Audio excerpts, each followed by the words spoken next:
Qué bueno que haya decidido pasar su tarde de domingo aquí en la casa del Señor. Nos alegramos de que esté aquí. Saludamos a todas las personas que nos están siguiendo en las redes sociales, que nos están acompañando, a quienes nos van a ver después de forma tardía. Les enviamos un abrazo cariñoso y quiero invitarle a que vaya abriendo su Biblia mientras tanto en el libro de Efesios capítulo 2. Hace 2 semanas el pastor Gabriel nos compartió acerca de cuál es el anhelo de Dios para su iglesia.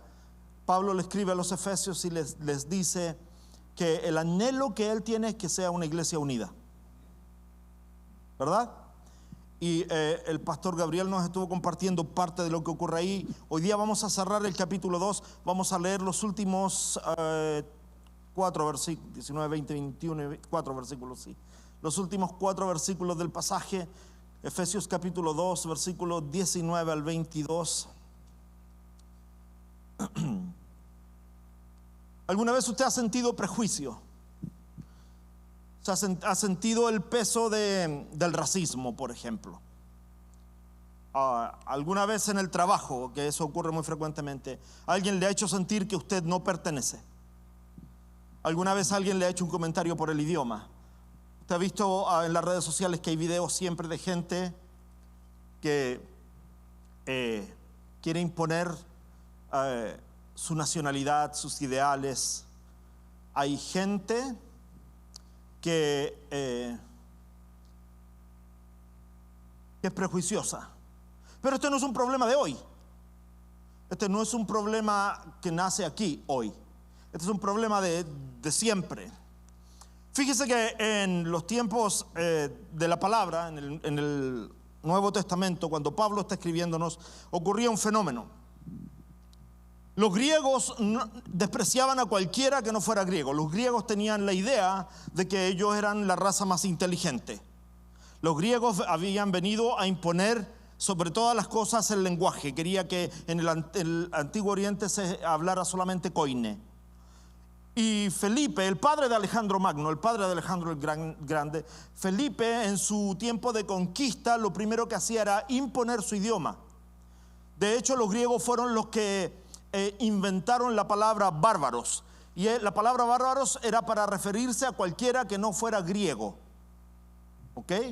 Cualquiera que no fuera griego, los griegos lo llamaban bárbaro, porque cuando ellos hablaban, lo único que los griegos entendían de las otras palabras era bar.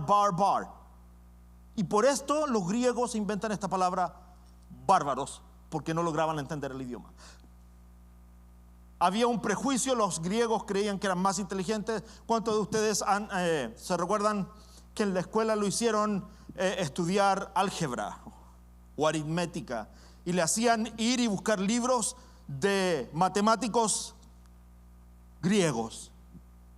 Hay sistemas matemáticos que todavía subsisten hoy, que fueron escritos, eran una raza inteligente y consideraban a todos los demás como menos. Los judíos también tenían ese problema. Los romanos también tenían ese problema. De hecho, los romanos vinieron a imponerse con otra técnica, que no era la educación, no era la formación, no era el idioma, sino que los romanos tenían ejército. Y los romanos se imponen con su ejército y conquistan. Y los romanos lo que hacen es que, ¿se recuerda lo que hicieron los romanos? Construyeron carreteras. Ese era su máximo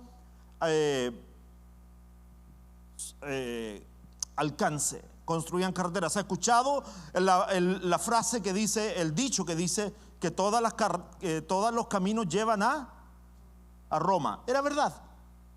Todos los caminos, de donde fueran, iban dirigidos a Roma, porque ellos tenían el tráfico de todas las cosas por sus carreteras. Ellos mismos, los romanos, impusieron con su ejército algo que se llamó la Pax Romana. La Pax Romana era un ejército de paz que protegía las carreteras para que esta gente que se movía con sus mercancías, con su comercio, no fuera robada. Entonces se va dando cuenta que cada cultura quería imponerse con algo en los tiempos del Señor Jesús. Los judíos tenían otro problema. Los judíos sabían que eran la nación santa y no querían compartir eso con nadie. Por lo tanto, miraban a todos los demás como gentiles. La palabra en hebreo es la palabra goy. así se le denominaba a cualquiera que no fuera judío. Goy. Goyos era la palabra para hablar de todo el mundo. Así que usted y yo caíamos en este espacio donde los judíos creían que no había salvación si tú no eras judío. Si tú eras romano, condenado al infierno. Si tú eras griego, condenado al infierno. Si tú eras turco, condenado al infierno. Si tú eras africano, estabas condenado al infierno. Si tú eras mexicano, condenado al infierno. Si tú eres colombiano, condenado al infierno, hermana Angie. Los judíos no le daban la puerta para nadie porque no habíamos nacido en Israel. Imagínense. Yo sé que aquí también hay salvadoreños y guatemaltecos, también caíamos en la misma. Chilenos, argentinos, todos caíamos en lo mismo. Los judíos creían que todos los demás eran gentiles y no tenían acceso al Padre. Pero el prejuicio no es un fenómeno que solo ocurre en el Nuevo Testamento y en el Antiguo Testamento, sino que es un fenómeno que ha ocurrido por toda la existencia del ser humano. Los seres humanos somos prejuiciosos. Las mujeres con su cocina, ¿verdad? Tú vas a una casa, y aquí en este país donde somos tan cosmopolitas, tú vas a una casa y te sirven un plato que no sabe como al sazón de tu mamá, que no sabe como al sazón de tu país. Entonces tú dices, yo no sé cómo cocinan esas cosas, qué feo. Y el dueño de casa está, porque estaba rico para él, ¿verdad? Cuando tengo ganas de comer comida mexicana, voy y le hablo a la hermana Eri, porque yo no soy mexicano y mi esposa no es mexicana, entonces no tenemos ese sazón. Cuando quiero comer puertorriqueño, Toñis es mi referencia. Toñi, quiero comer esto, Toñi, quiero comer aquello. Y Toñis, usted no sabe, Toñi tiene magia en esos dedos, hermano. Entonces pero si yo le digo a Sonia, ¿por qué no me hace un pernil así puertorriqueño como el que hace Toñi? Lo voy a comer, y aunque Sonia tiene muy buena mano en sus comidas, le voy a decir, ay no, Sonia, no te quedó como. Esperamos y nos ponemos prejuiciosos, ¿verdad? Pero no es solamente en lo que somos prejuiciosos, sino también, como le decía, ¿cuántos de ustedes alguna vez se sintieron pisoteados por alguien que le hizo sentir que usted no pertenecía a este país? Ay. La hermana Lucy dice, amén. Usted es la única, hermana Lucy. A mí también una vez me sacaron en Nueva York, hermano, me sacaron de la fila en una tienda de juguetes porque una mujer blanca quería meterse antes que yo. Y vino el guardia de la tienda, que yo no sé de dónde sacan esos animalotes así de grande, hermano, pero los consiguen en algún lugar. Y viene para acá y me dice, y me trató con malas palabras, dice, te mueves porque va a entrar ella. Y yo le dije, pero si yo estaba en la línea, no me importa, ella va primero. Yo le digo, porque no soy blanco, ¿verdad? Y el hombre me dice, suficiente razón.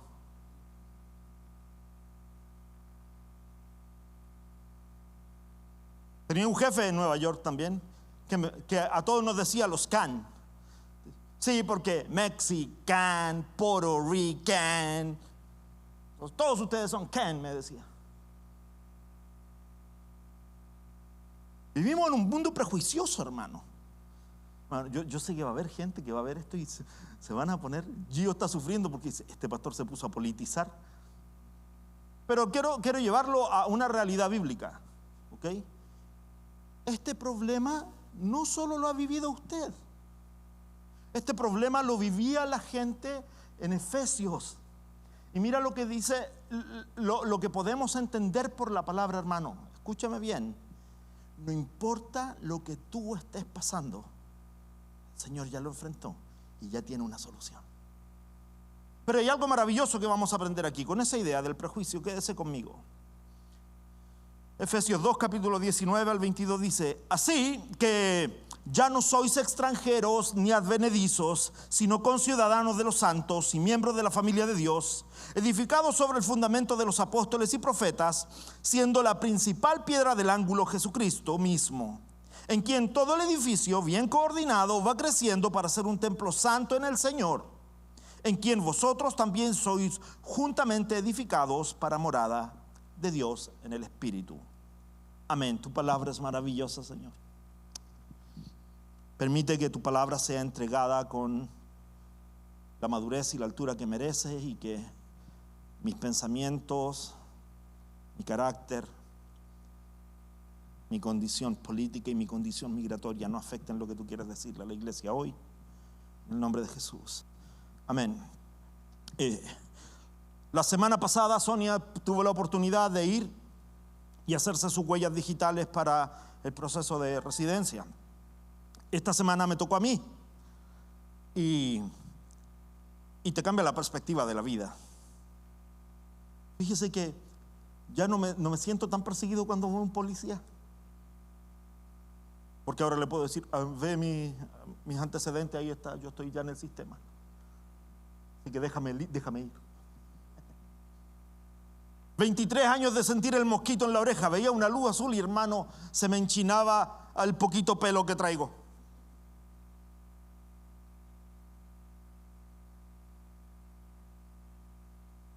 En el primer siglo había prejuicios culturales, había prejuicios nacionales y había prejuicios raciales.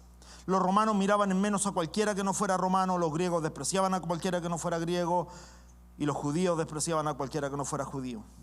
La solución a esta división que está enfrentando el mundo es el evangelio de Jesucristo. Por eso Cristo necesita venir. Los judíos no se dan cuenta que viene el Señor porque los judíos esperan a un caudillo político. Los judíos esperan que venga un líder político a sacudir lo que está ocurriendo. Que venga y se enfrente al ejército romano, que remueva la ideología de los griegos y que se pare al frente como el nuevo rey de Israel. Pero Jesús viene a ofrecer algo más grande, pero el pueblo no lo entiende. La solución a toda esta división es el evangelio de Jesucristo. Y en medio de todo este caos social nace la iglesia donde irónicamente, hermano, se reúnen los romanos, se reúnen los griegos, se reúnen los judíos, se reúnen los hombres y las mujeres, se reúnen los esclavos y se reúnen los dueños de esclavos. Cristo vino a romper con este esquema social que separaba a todos y los viene a unir en un propósito. Porque recuerda, la definición bíblica de unidad es tener un mismo propósito. Jesús tiene un propósito: traer a todo el mundo a los pies del Señor. Jesús lo está logrando. Jesús viene y derrumba las paredes que separaban. Así que no importa ni quién eres ni de dónde vienes, Jesús ya vino a hacer ese trabajo. Ya terminó, ya cumplió. Porque déjame decirte, hermano, y esto es una verdad, piénsalo, no me levantes la mano, no me digas amén, piénsalo. Muchos de nosotros, si pudiéramos, ni siquiera estuviéramos aquí porque hay gente que no nos gusta.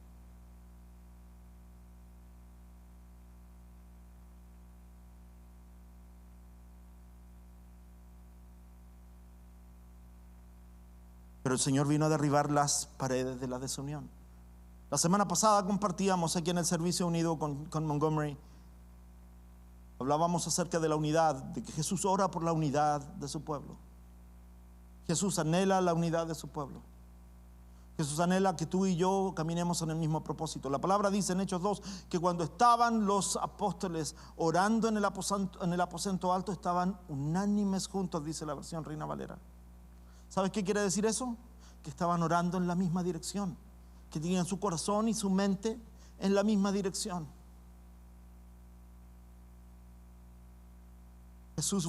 Pablo vuelve a ser usado por nuestro Señor Jesucristo para hablar de lo mismo. Mira lo que dice en Apocalipsis 5:9. Yo voy a ir saltando de algún lugar en lugar, pero mira, Apocalipsis 5:9 dice: y cantaban un nuevo cántico diciendo: digno eres de tomar el libro y de abrir sus sellos, porque tú fuiste inmolado y con tu sangre nos has redimido para Dios.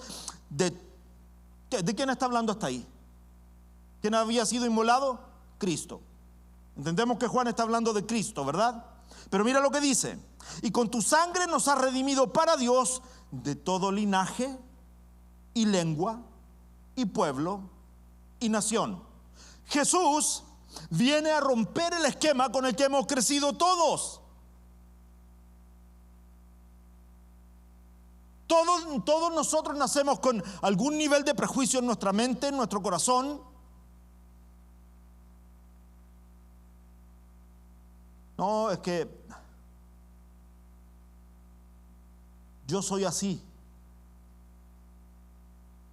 ¿No le ha pasado a usted que usted dice, mi tía decía, ay, mi niña nació mechita corta igual que yo? Ya ponemos prejuicios sobre mí. Ya establezco algo sobre mí. Ay, ¿han escuchado? Después me van a retar o me van a pegar por decir esto. He escuchado a alguien que diga, ay, mira, yo soy tan fea como tan franca, me dijeron a mí una vez. Porque a veces creemos que decir la verdad es suficiente razón para herir el corazón de los demás, herir la sensibilidad de otros. Porque somos prejuiciosos y pensamos que todo el mundo tiene que aceptarme tal como soy, porque yo soy mejor que ellos. La única razón por la que tú crees que alguien debe aceptarte tal como eres es porque tú crees que estás a un nivel superior. ¿Sabes cómo se llama esto en este libro? Orgullo. ¿Sabes lo que dice el Señor que hace con los orgullosos? Los resiste. No les permite crecer. ¿Te has preguntado alguna vez, yo no sé por qué estoy como estoy, no, por qué estoy donde estoy, si yo voy a la iglesia, si yo doy mis diezmos, si yo le canto al Señor? Porque, hermano, lo que el Señor quiere más que eso es que tú le entregues su corazón.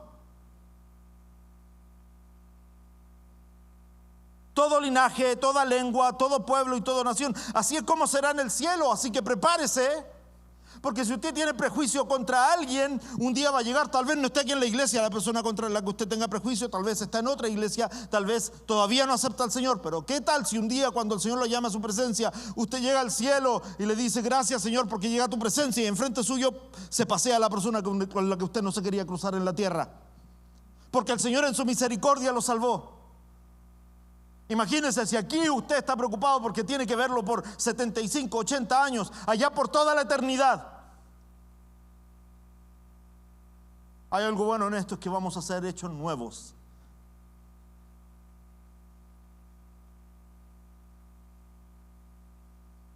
Pablo nos recuerda quiénes éramos. Si usted leyó la semana pasada hace 2 semanas con el pastor Gabriel, nos recordó quiénes éramos y lo que hizo Jesús por nosotros.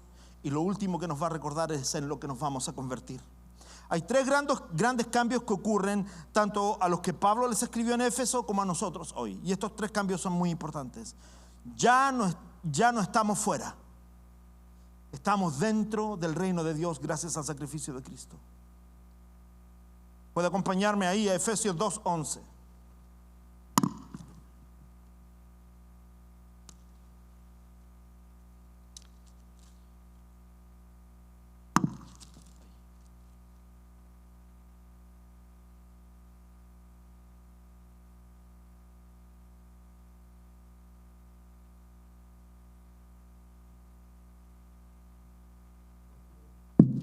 Capítulo 2. Ahora sí.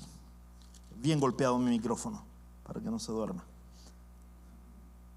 No olviden que ustedes, los gentiles, ¿de quién está hablando aquí? ¿Quiénes son los gentiles? Nosotros, Goy. Esa es la palabra que utilizaban los judíos. Versículo 11. No olviden que ustedes, los gentiles, antes estaban excluidos. Eran llamados paganos, incircuncisos por los judíos, quienes estaban orgullosos de la circuncisión, aun cuando esa práctica solo afectaba su cuerpo y no su corazón. Entonces estábamos fuera. No éramos reconocidos dentro de esta relación con el Señor, porque los judíos decían que esto era solo para su pueblo. Entonces ya no estamos fuera, estamos dentro. Si usted sigue leyendo, dice el versículo 12, en esos tiempos ustedes vivían apartados de Cristo, no se les permitía ser ciudadanos de Israel y no conocían las promesas del pacto que Dios había hecho con ellos. Ustedes vivían en este mundo sin Dios y sin esperanza. Versículo 13, pero ahora han sido unidos a Cristo Jesús. Antes estaban muy lejos de Dios, pero ahora fueron acercados por medio de la sangre de Cristo. Ya no estamos lejos, ya no estamos fuera, estamos dentro. Estábamos separados y ahora estamos integrados. Mira el versículo 17 ahí mismo. Ya el pastor Gabriel predicó de esto, así que voy a saltar un poquito sobre los versículos. Versículo 17 dice: Cristo les trajo la buena noticia de paz tanto a ustedes los gentiles que estaban lejos de Él como a los judíos que están cerca. Ya no estamos lejos, ahora estamos cerca. Ya no estamos fuera, estamos dentro. Ya no estamos separados, estamos unidos. Y lo último, el versículo 19: éramos extranjeros. Leamos el versículo 19. Así que ahora ustedes, los gentiles, ya no son desconocidos ni extranjeros. Son ciudadanos junto con todo el pueblo santo de Dios. Son miembros de la familia de Dios. Y si usted le presta atención a esto, usted se va a dar cuenta que esto es un fenómeno maravilloso. Porque desde el punto de vista espiritual, los judíos tenían todo. Nosotros, sin embargo, no teníamos nada. Lo acabamos de leer. Desde el versículo 11, lo que vemos es que la realidad de la unidad, la relevancia de la unidad y los resultados de la unidad en Cristo nos van a llevar a que nos volvamos ciudadanos y nos volvamos familia.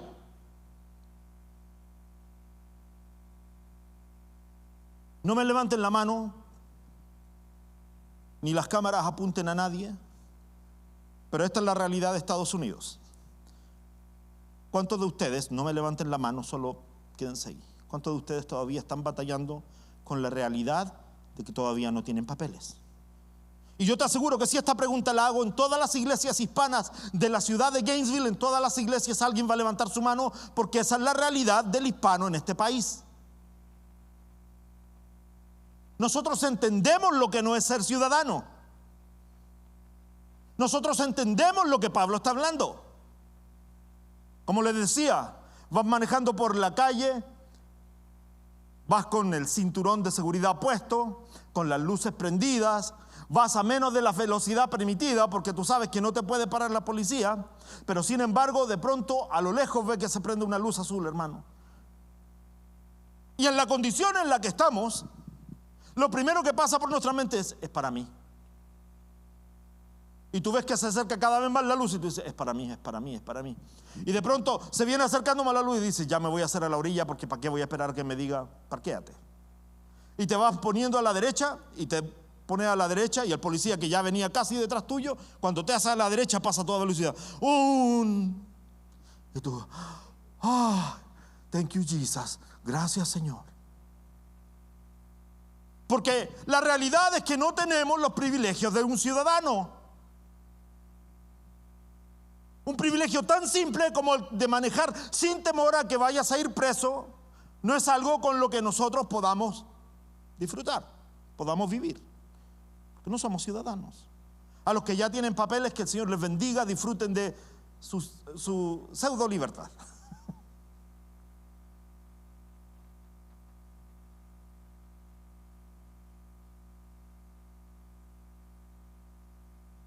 Los gentiles, tú y yo, estábamos alejados de la gracia por el pecado. Estábamos separados de Dios, estábamos sin esperanza, estábamos sin Dios. Y Jesús viene y nos da la esperanza que tanto necesitábamos. Y hoy día lo que podemos ver es que la iglesia se está uniendo gracias a esto en Cristo.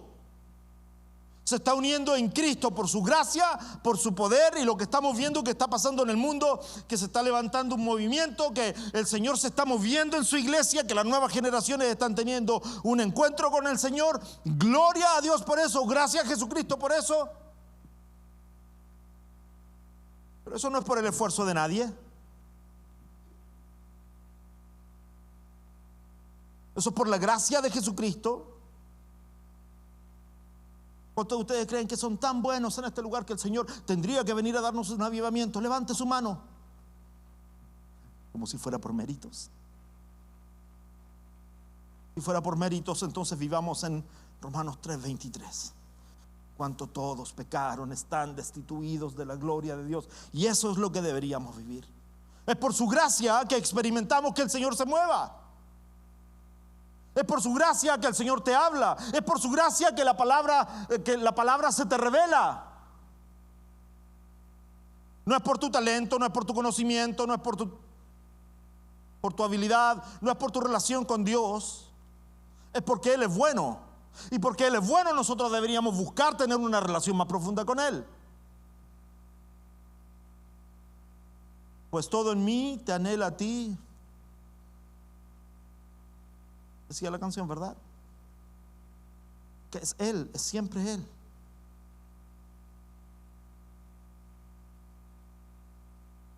Pablo nos ilustra lo que es la iglesia. En los últimos versículos de Efesios 2 nos dice que la iglesia es un nuevo reino, la iglesia es una nueva familia y la iglesia es un nuevo templo. Y la verdad es que si no fuera por Cristo nunca habríamos tenido la oportunidad de ser parte de este nuevo reino donde Cristo es rey, donde cuando Cristo vino a establecerlo. Porque cultural y políticamente no teníamos espacio, porque de acuerdo a Efesios 2:5, suba hasta el versículo 5, que a pesar de que estábamos muertos por causa de nuestros pecados, esa es la realidad. El mismo capítulo, ni siquiera tuvo que dar vuelta a la página. Esa era nuestra realidad. Cristo es el que nos vino a dar vida, Cristo es el que perdona los pecados, Cristo es el que cambia las vidas. A mí me ha pasado que personas vienen a mí y me dicen: ay, pastor, no sé qué hacer para cambiar a mi esposo. No te toca a ti cambiarlo. Es Cristo, es el poder del Espíritu Santo. A ti te toca dar testimonio. Ay, pastor, yo no sé cómo cambiar a mi hijo. Primero, lo debiste haber corregido cuando niño, porque eso dice la palabra. Pero tú y yo no tenemos poder para cambiar a las personas. La verdad es que si no fuera por Cristo, nunca habríamos tenido la oportunidad de ser parte de este nuevo reino. Éramos extranjeros, no teníamos privilegios ni derechos como ciudadanos. Y tú y yo, la mayoría de los adultos, no los jóvenes, la mayoría de los adultos aquí, logramos entender eso. Pero para los que no entienden, alguna vez, porque algunos de ustedes, si usted es nacido acá, no lo entiende. Si usted es de Puerto Rico, tampoco lo entiende porque pasa a ser ciudadano de los Estados Unidos. Pero, ¿alguna vez han ido de vacaciones a otro país? Y si vas de vacaciones a otro país, ¿te puedes enfermar de la misma forma que te enfermas en tu país? Que te va a tocar pagar un seguro con el que de salud que no tenías. Algo tan simple como una enfermedad. No tenemos, los que no tienen papeles acá, hermano, desarrollamos un sistema inmune. Híjole, hermano. No vamos jamás al doctor. El COVID, nos reíamos del COVID.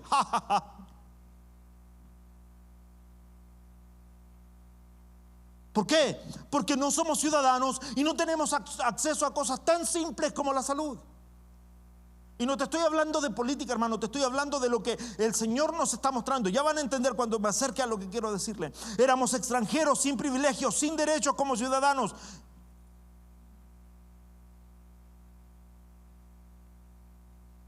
Pero el mismo escritor Pablo escribe en el libro a los Gálatas, el capítulo 3, capítulo 28, y dice: ya no hay judío ni griego, no hay esclavo ni libre, no hay varón ni mujer, porque todos vosotros sois uno en Cristo. Hermano, qué maravilloso es el Señor. Que ante los ojos de Él, mientras el pueblo de Israel decía: no, nadie más puede entrar acá, el Señor abre la puerta. Y cuando muere en la cruz, hermano, qué maravilloso. Juan 3:16 dice: para que todo aquel que en Él crea. Y rompe todas las limitaciones, y con esas palabras derriba todos los muros que se habían construido.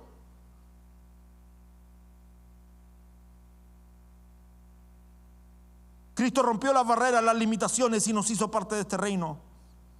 Y cuando Él venga por su iglesia, por el sacrificio que Él hizo en la cruz, vamos a ser arrebatados con Él. Siempre y cuando Él sea el Señor y Salvador de tu vida.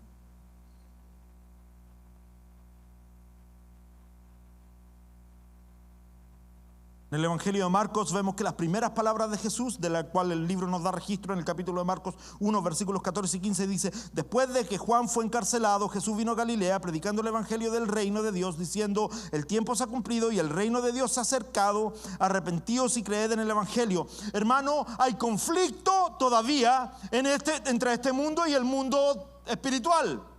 Ahora mi pregunta es esta para ti: ¿a cuál de los dos mundos tú perteneces? Y hay un conflicto gigantesco. Te contaba el otro día que en los Grammy, que vino, le entregan el premio a una banda cristiana, hermano, súper popular.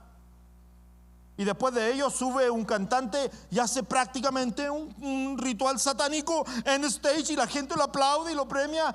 Y encima es un homosexual que quiere imponer su cultura, sus ideales. Yo no he visto las noticias de Brasil, solamente he leído un poco y he escuchado comentarios, pero dicen que este fue el carnaval del demonio, el carnaval del satanismo. Y los mismos brasileños decían después, ¿qué fue lo que ocurrió? Tormentas, ¿qué fue? Inundaciones. Tormentas e inundaciones, y hizo un daño terrible. Los mismos brasileños decían: el Señor nos castigó por lo que hemos estado haciendo. Hay un conflicto entre lo espiritual y lo terrenal, hermano. Pero aún hay un conflicto que ha estado por siempre ahí.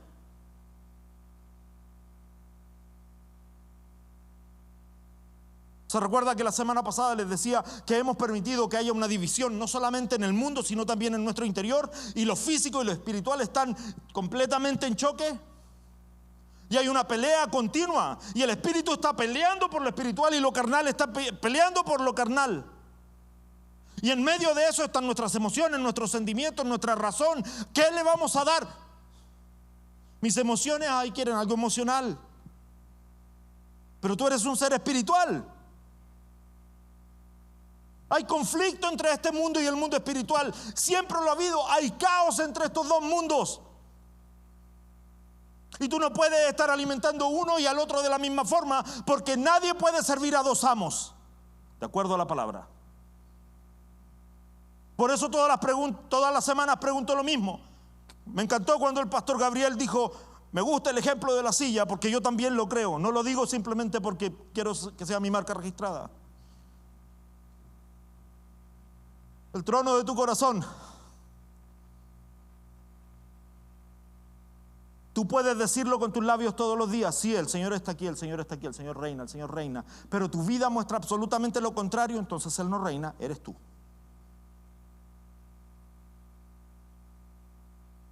Señor, ven a mi corazón y reina aquí en este lugar. Señor, yo quiero que tú hagas tu voluntad. Señor, haz tu voluntad. Y le bloqueamos el paso. Nos volvemos los mejores defensas.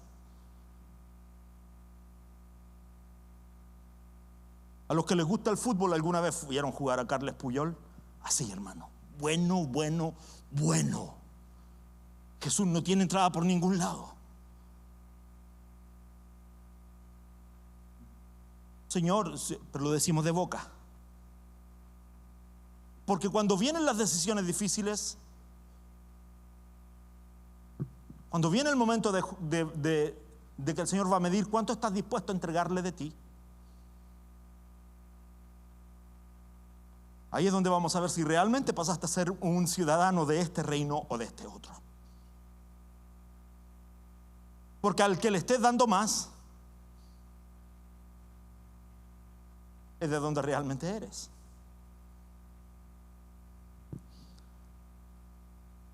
Hay conflicto entre estos dos reinos.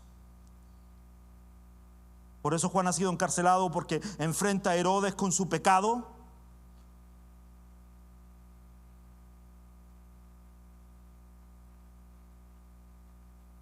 Por eso cuando Jesús vino a Galilea, predica esto, dice: el tiempo se ha cumplido, el reino de Dios se ha acercado, arrepentíos y creed en el Evangelio. Hay conflicto entre estos dos mundos.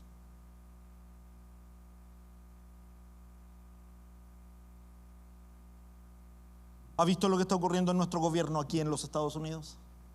No me responda porque no quiero politizar. Después van a decir la gente ahí que... ¿Cuántos de ustedes tienen toda su confianza puesta en el presidente Biden? Levante su mano.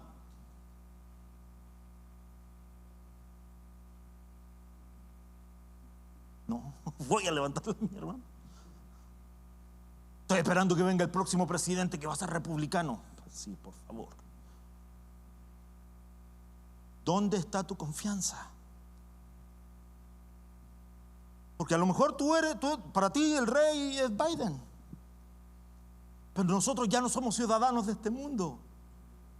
Y podemos confiar en que no importa quién esté en el poder, el rey sigue estando en su trono.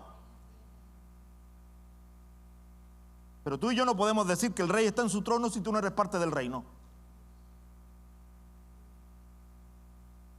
Y cuando el Señor te llame a servir, cuando el rey te llame a servir y no le respondas, no me digas que tú perteneces a este reino. Porque el rey al que yo sirvo es soberano, incuestionable.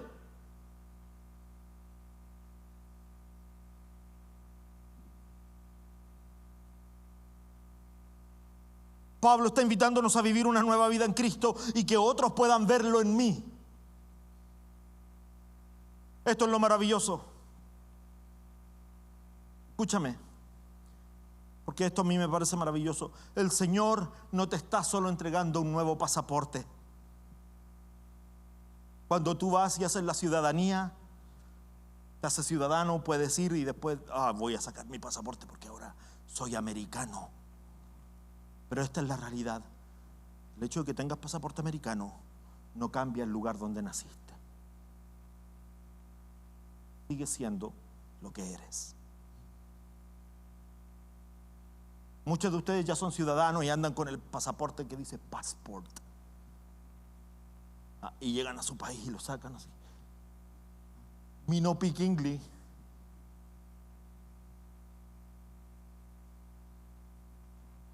Pero mira lo que es maravilloso en el reino de Dios. Escúchame bien.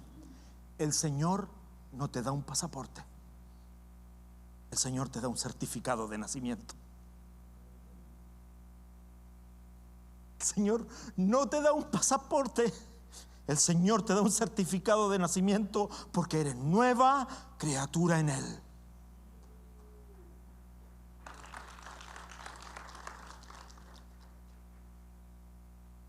Es tan maravilloso, hermano. Tan maravilloso. Porque al tener este certificado de nacimiento tienes acceso directo porque ahora eres hijo. Voy a hacerle algunas preguntas, ¿no?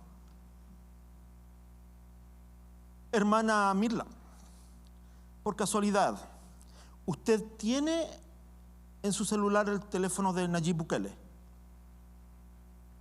Pero usted es salvadoreña. ¿Y tú, Kelly?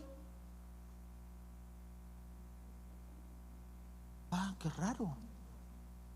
Pastor Gabriel o hermana Eri, ¿ustedes tienen el teléfono de AMLO? Luis, ¿tú?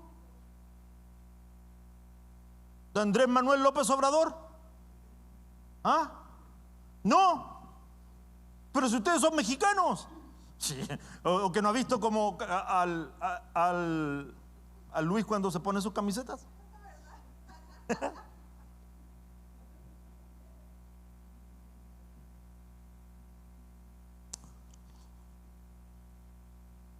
Sonia, ¿tú tienes el teléfono de Fernández? Jotam, ¿tú tienes el teléfono de Gabriel Boric?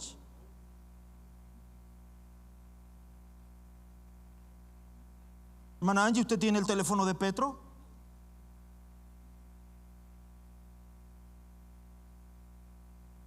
Pero cuando tú recibes al Señor y Él es el Rey de tu vida, tú tienes acceso directo a Él. No hay tiempo de espera. No hay que levantar el teléfono y esperar que te atienda una secretaria, porque Él está dispuesto a oír tu voz. Y cuando Pablo te dice que nos hace ciudadanos o nos hace hijos, podemos acceder al Padre sin ningún problema. Ya no tenemos que guardar el teléfono en caso de emergencia, porque Él está siempre accesible. Imagínate que Él te dice: soy el Rey de Reyes y te doy acceso a mi reino.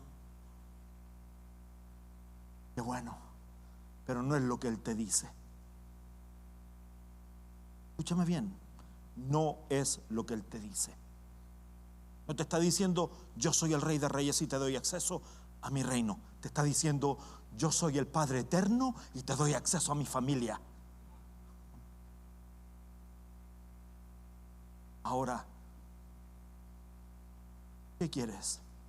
¿Ser visitante del Rey o habitar con el Rey?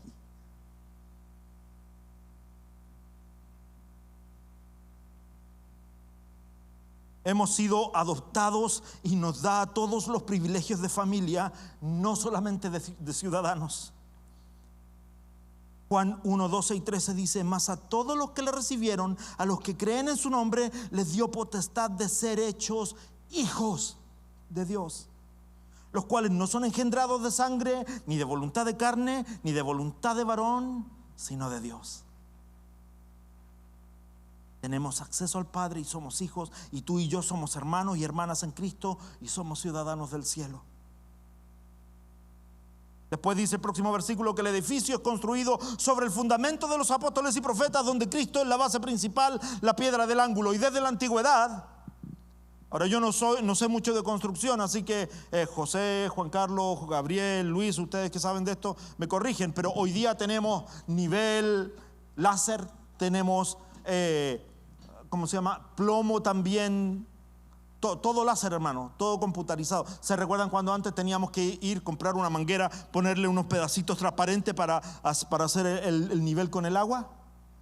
Ahora ya no, ¿verdad? Ahora hay herramienta para todo, aunque muchos todavía confían en ese sistema y no hay nada malo. En la antigüedad se utilizaba una piedra que iba a ser el nivel para todo y le llamaban la piedra angular. Esa piedra tenía que ser la que la había esculpido la dejara perfecta, tenía que tener todos sus ángulos en la posición correcta, porque esa iba a guiar todas las paredes en las dos direcciones. No tenían las herramientas que tenemos hoy. Entonces la piedra del ángulo era la que decía cómo iba a seguir este edificio. Si la piedra del ángulo, la primera piedra, la de la esquina, la dejaban torcida, imagínense cómo quedaba el edificio. Todo chueco, como el monumento de la torre de Pisa en Italia, todo torcido. Desde la antigüedad los constructores han usado las piedras angulares en sus proyectos de construcción. Una piedra angular era la piedra principal, normalmente colocada en una esquina de la edificación para guiar a los obreros durante su trabajo. La piedra angular era normalmente una de las piedras más grandes, más sólidas y mejor elaboradas de todas las que habían en el edificio. La Biblia describe a Jesús como la piedra del ángulo, sobre el cual se va a construir su iglesia. En Éfeso se encontraba. ¿Por qué Pablo está hablando acerca de esto, del edificio y la piedra del ángulo? Porque en Éfeso se encontraba una de las maravillas más grandes del tiempo antiguo. Y no sé si la tienen ahí. ¿Sí? Ese era el templo de Artemisa o de Diana. En Éfeso era el templo más grande. Era una construcción maravillosa. Si hablaban de construcciones, todos iban a entender el lenguaje.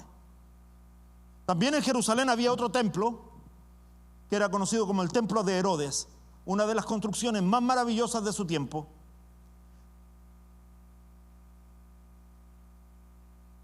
Cuando se hablaba de construcción, ellos entendían lo que se estaba hablando, y Pablo utiliza un lenguaje que todos pueden entender y les dice: para que el edificio de esta nueva iglesia que Jesús quiere formar, Él tiene que ser la base fundamental.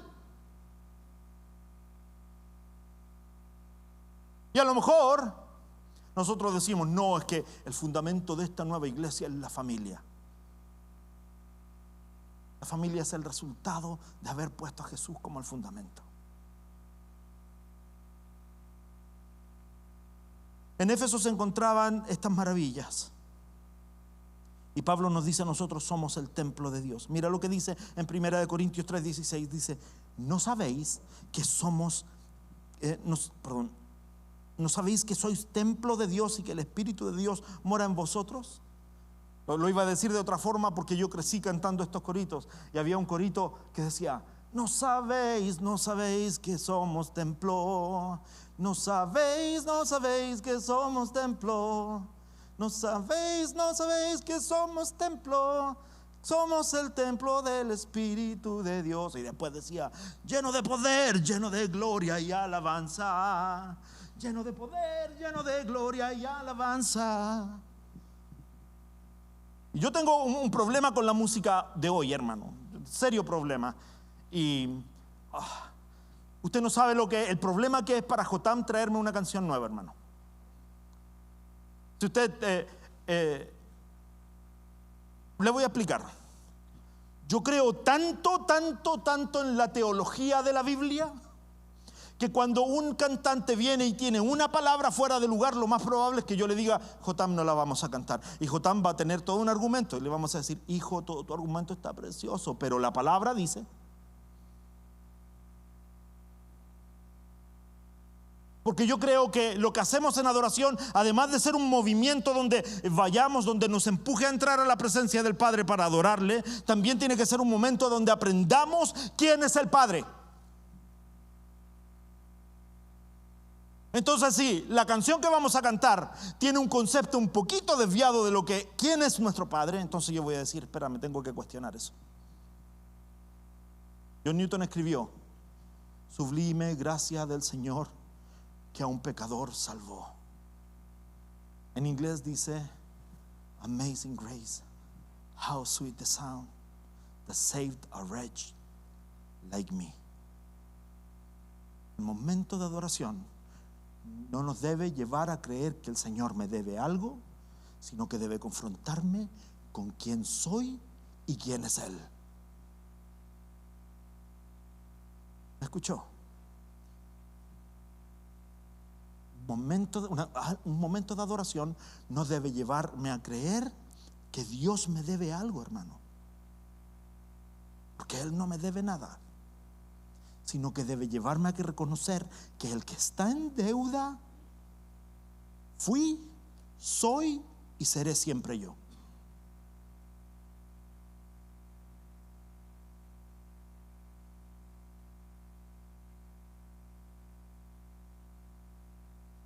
Juan 4 nos dice que Jesús mismo no quiere estos templos. Juan 4, Jesús se encuentra con la mujer samaritana y Juan le dice a esta mujer: yo ya no quiero templos hechos de manos de hombres. ¿Se recuerdan que en Jerusalén estaba el templo, verdad? Ahí le mostré el templo de Herodes, donde se iban y se ofrecían sacrificios. Los samaritanos, como estaban distanciados de los judíos y había una pugna político, social y hereditaria, ellos construyeron otro templo. También tenía las cualidades de una construcción de la época. Y el Señor se para con la samaritana y le dice: mira, ustedes adoran allá, nosotros adoramos acá. Le quiere dar una clase de teología a Cristo. Ustedes adoran allá, nosotros adoramos acá. ¿Dónde es que hay que adorar entonces? A ver si eres tan sabio como tú dices. Y el Señor le rompe la cabeza, le explota la mente cuando le dice: no, si el Señor ya no va a habitar más en templo hecho de mano de hombres. ¿What?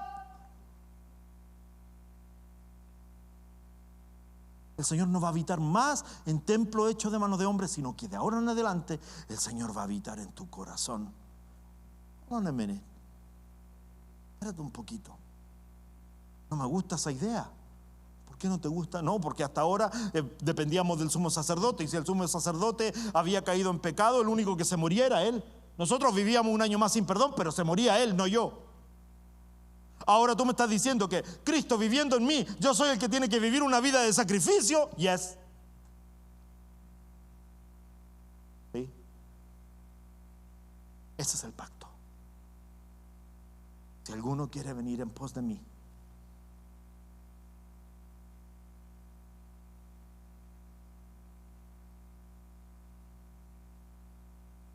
las piedras debían ser esculpidas a medida para cada edificio.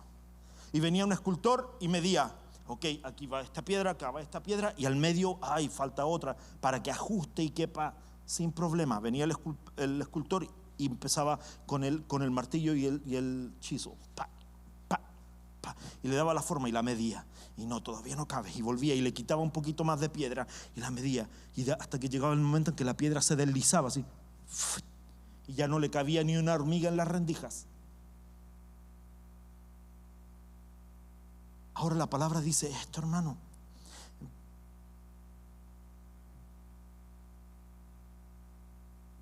Estamos siendo construidos juntos para que el Padre pueda construir este edificio. Tú y yo somos las piedras de este edificio. Y cuando tú estás pasando situaciones que son incómodas y tú dices, Señor, ¿por qué me estás haciendo pasar por esto? Es porque el Señor está moldeándote para que quepas en el edificio perfecto que Él quiere construir. Dios mandó a Moisés a construir el tabernáculo. Y este tabernáculo los acompañó por todo el desierto. Pero después de que llegaron a la tierra prometida, se acabó ese tabernáculo. Entonces el Señor le dice, construyanme el templo. Salomón lo hace. Y Salomón ora una oración maravillosa. Y nos encontramos en 2 de Crónicas 7:14, ¿se recuerda? Que en medio de la celebración de la inauguración del templo, él dice, Señor, si se humillare tu pueblo, sobre el cual tu nombre es invocado. ¿Se recuerdan de esa oración? Salomón, orando en medio de la inauguración del templo, hace esa tremenda oración. Y en ese lugar se encontrarían los hombres con Dios, y ahí Él revelaría su gloria. Ahora Jesús dice que Él se manifestará, se mostrará, se revelará y se glorificará, no en ningún templo, sino en ti.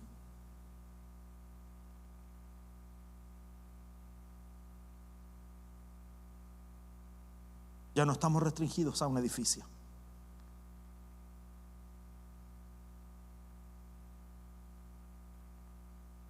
Y tú puedes decir, no, el pastor dijo, ya no estamos restringidos a un edificio, no hay que ir a la iglesia entonces. Entonces, permítame decirle, el libro de Hebreos dice, no dejen de congregarse como algunos tienen por costumbre, sino que sigan haciéndolo tanto más cuando ven que el día del Señor se acerca.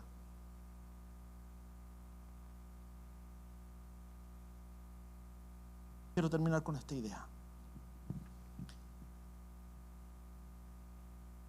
¿Qué eres tú en la construcción del edificio de este templo del que Cristo está hablando? ¿Qué eres tú? ¿Eres una de las piedras vivas de las que Él está hablando? ¿O eres un andamio? Los constructores entienden esto, ¿verdad? El andamio es una estructura metálica que se va poniendo por fuera del edificio a medida que los muros van creciendo, ¿verdad? Entonces los constructores pueden pararse y pueden ir subiendo de nivel junto con el edificio. Pero cuando el edificio está terminado y ya necesitan entregar el edificio, ¿qué se hace con el andamio? Se quita porque no es parte de la construcción. Espérame, ¿qué acabas de decir, pastor? Scaffold, you have to remove it because it's no longer part of the building. Que el andamio hay que sacarlo porque ya no es más parte del edificio. Sí. Tengo esta pregunta para ti. ¿Qué eres? ¿Andamio? ¿Piedra viva en el edificio que Cristo quiere construir? Este edificio espiritual del que Él está hablando. Yo quiero ser parte de Él. Quiero ser parte de Él. ¿Sabes qué? Porque hoy entiendo que ya no tengo un pasaporte. Tengo un certificado de nacimiento. Eso me hace parte. Póngase de pie.